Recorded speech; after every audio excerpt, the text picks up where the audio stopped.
ಹೆಬ್ಬಳಲು Shri Chakramata YouTube channel ವೀಕ್ಷಕರಿಗೆ ನನ್ನ ಹೃತ್ಪೂರ್ವಕ ನಮಸ್ಕಾರಗಳು.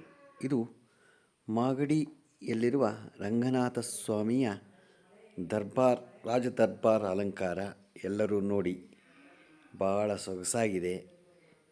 ನಮ್ಮ ಹೆಬ್ಬಳಲು ಶ್ರೀ ಚಕ್ರಮಾತಾ ಯೂಟ್ಯೂಬ್ ಚಾನಲ್ ಯಾರು ಸಬ್ಸ್ಕ್ರೈಬ್ ಆಗಲು ದಯಮಾಡಿ ಸಬ್ಸ್ಕ್ರೈಬ್ ಆಗಿ, ಲೈಕ್ ಕೊಡಿ. ಕಲ್ಯಾಣಾದ್ಭುತ ಗಾತ್ರಾಯ ಕಾಮಿತಾರ್ಥಪ್ರದಾಯಿನೇ